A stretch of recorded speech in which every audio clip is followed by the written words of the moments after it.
Louisiana's governor urges commerce to let states keep unspent BEAD funds. SpaceX challenges more proposed BEAD grant awards. Skydance prepares to bid for Warner Brothers Discovery. 7 wireline carriers have to repay USF funds. And a novel idea for building nuclear reactors a mile underground. Those stories and more on This Week in the Broadband Universe. Hello, everyone, and welcome. I'm Craig Corbin. In a letter to Secretary of Commerce Howard Lutnick, Louisiana Governor Jeff Landry making the case for unspent BEAD funds to be invested in state-led initiatives. According to a report by Ars Technica, Governor Landry recommends that NTIA issue clear guidance by October the 1st, instructing states to submit non-deployment plans.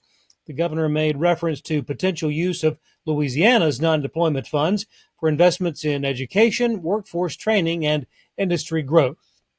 SpaceX challenging tentative BEAD grant award winners in Colorado and Wisconsin following previous challenges in Louisiana and Virginia in question whether its applications are considered priority broadband projects which must easily scale to meet future demands. Amazon's LEO satellite effort, Project Kuiper, has won a substantial number of locations nationwide and, on average, has underbid SpaceX and Starlink. A tentative agenda for the FCC's September 30th open meeting has been released. On the docket, advancement of a quadrennial regulatory review of broadcast ownership rules. The commission will seek comment on whether the rise of online video distribution platforms has altered the traditional network affiliate relationship. Also on the agenda, accelerating wireline infrastructure build-out and lowering unlawful regulatory burdens imposed at the state and local level. A different twist on building nuclear power plants designed to help power the burgeoning data center market. Deep Fission, a nuclear startup, announcing this week that it has gone public in a reverse merger with Surfside Acquisition, which netted the company $30 million. The twist is that Deep Fission has plans to build small, cylindrical 15-megawatt reactors that would be lowered into 30-inch diameter holes drilled 1 mile down into the earth. The reactors would be cooled using pressurized water, just as is found in existing power plants and on nuclear submarines.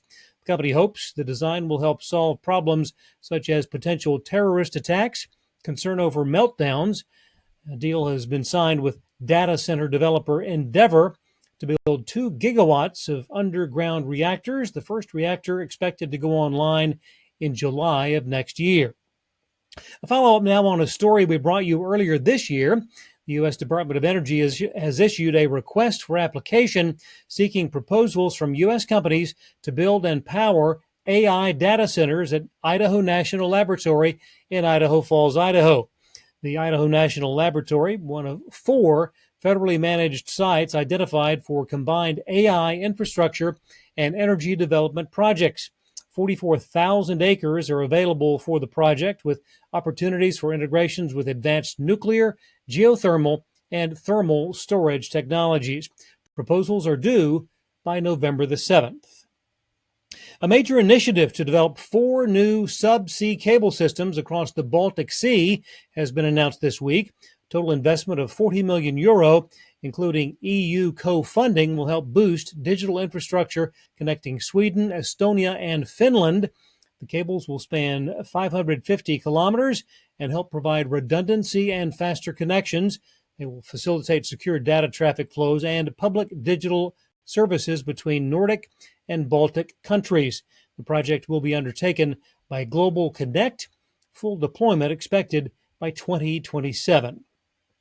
According to a report in the Wall Street Journal, Paramount Skydance is preparing for a majority cash bid for Warner Brothers Discovery, including its cable networks and movie studio. Warner shares jumped 30% on that news. Skydance recently closing its deal to merge with Paramount. Verizon's appeal to overturn a $46.9 million fine has been rejected by the U.S. Court of Appeals for the Second Circuit. Verizon was fined by the FCC for illegally handling customer location data and giving it to third parties without consent. In 2024, fines were levied against Verizon, T-Mobile, and AT&T, totaling nearly $200 million for failing to take reasonable measures to protect customers' data from unauthorized use. Location data had been sold to aggregators such as Location Smart and Zumigo, then resold to third parties. Elsewhere, the Federal Communications Commission has ordered 7 wireline carriers to repay more than $9 million to the Universal Service Fund following audits that discovered overpayments of government support. The Commission's Wireline Competition Bureau ordered the overpayments to be returned from Marquette Adams Telephone Cooperative in Wisconsin, West Kentucky Rural Telephone Cooperative, Duo County Telephone Cooperative, Rural Telephone Service Company in Kansas, Hart Telephone Company in Georgia, Cross Telephone Company in Oklahoma, and Nology Total Communications of Alabama.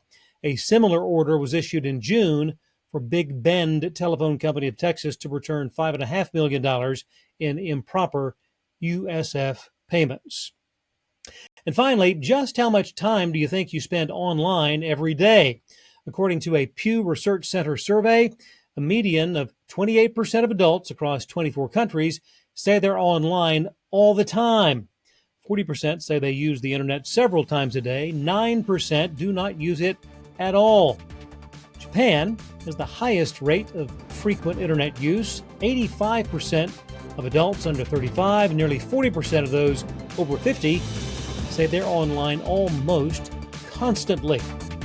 Thanks for watching. We'll see you next time on This Week in the Broadband Universe.